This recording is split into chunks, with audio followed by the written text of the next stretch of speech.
नमस्कार विद्यार्थियों, हमारा क्लास 9 का चैप्टर फर्स्ट चल रहा था हिस्ट्री का। इससे पहले हमने 6 वीडियो बना लिए हैं। अगर आपने वो नहीं देखे हैं तो डिस्क्रिप्शन बॉक्स में जाइए, वहाँ मैं वीडियो का लिंक अवेलेबल करवा दूंगा। तो आज का जो मेनली हमारा टॉपिक होने वाला है वो है कि क्या महिलाओं ने भी क्रांति की थी। जो महिलाएं थी फ्रांस के समाज में, उनके द्वारा भी क्रांति की गई थी या नहीं की गई थी, इनके बारे में आज बात करने वाले हैं। देखो, फ्रांस का जो समाज है उसमें महिलाओं ने शुरू से ही योगदान किया है।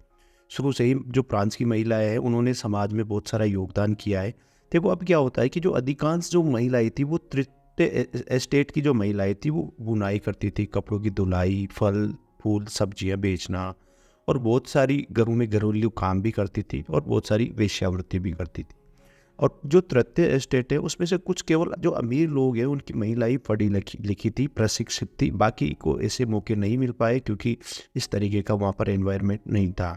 अब देखो, जो महिलाएं घरेलू कार्य करने लग जाती है, शादी जब हो जाती थी अमीर महिलाओं की भी, तो घरेलू कार्य करना, पानी लाना, पाव रोटी में लाइन के लिए खड़े होना, बच्चों की देख रेख करना, ये सब कार्य वो करती रहती थी। फिर भी महिलाओं का जो वेतन था वो पुरुषों के वेतन से कम हुआ करता था। इसके साथ साथ ही जो राजनीतिक अधिकार थे वो भी महिलाओं को नहीं मिले हुए थे। अब देखो, जो महिलाएं खुद की जो राजनीतिक हित है उनको पूरा करने के लिए बहुत सारी ये क्लब बना लेती है। लगभग 60 से ज़्यादा क्लब इनके बने हुए थे अलग अलग शहरों में, तथा इन्होंने अपने खुद के अखबार भी निकाले। अब ये क्या होगा कि इनमें से जो सबसे प्रमुख जो क्लब था वो the society of revolutionary and Republic women था। इसकी मांग क्या थी कि महिलाओं को भी पुरुषों के समान राजनीतिक अधिकार मिलने चाहिए।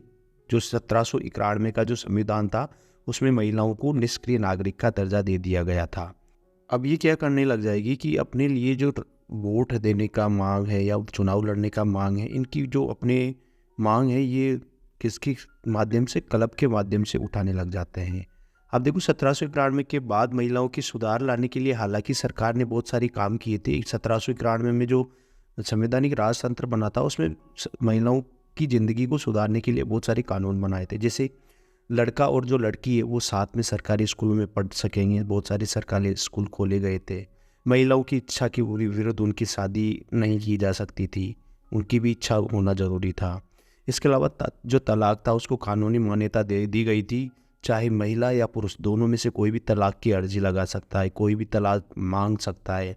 इसके अलावा देखिए, महिलाओं को प्रशिक्षण लेने का, कलाकार बनने का तथा छोटे मोटे व्यवसाय करने की छूट दे दी गई थी सरकार के द्वारा।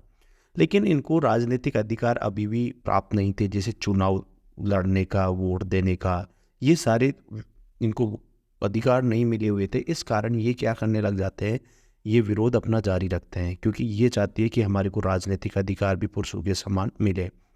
अब देखिए क्या होता है कि आतंकी शासन जो 1793 से 94 के दौरान हुआ था, उसके दौरान क्या होता है कि महिलाओं के जो क्लब बने हुए थे उन पर प्रतिबंध लगा दिया जाता है। साथ ही बहुत सारी महिलाओं को गिरफ्तार कर लिया गया और उनमें से बहुत सारी जो महिलाएं थी उनको फांसी वगैरह पे भी चढ़ा दिया गया।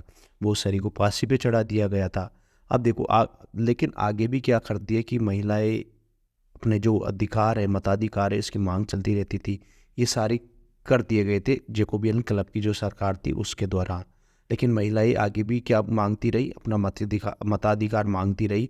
और फाइनली 1946 में इन जो ये है ना, इन्होंने अपना मताधिकार इनको दिया गया फ्रांस की सरकार के द्वारा 1946 में। देखो कितने साल बाद इनको मत का अधिकार दिया गया था, इक्वल राइट दिया गया था। एक महिला और भी हुआ करती थी, ओलम दे गोच, इन्होंने एक घोषणा पत्र दिखा था और इसको फांसी की सज़ा, गिलोटिन भी कर दिया गया था सरकार के द्वारा, क्योंकि ये महिलाओं के लिए इस तरीके से अधिकारों की मांग कर रही थी। इन्होंने क्या कहा, देखिए क्या क्या कहा था इन्होंने कि औरत जो है उनको जन्म से बहुत सारे अधिकार मिले हुए हैं, औरत जन्म से स्वतंत्र है और अधिकारों में पुरुष के समान है। ये सारी आप देख लेना एक बार, जो भी घोषणा पत्र थे ये। आई थिंक आपको वीडियो अच्छा लगा, अगर लगा तो लाइक शेयर सब्सक्राइब करें।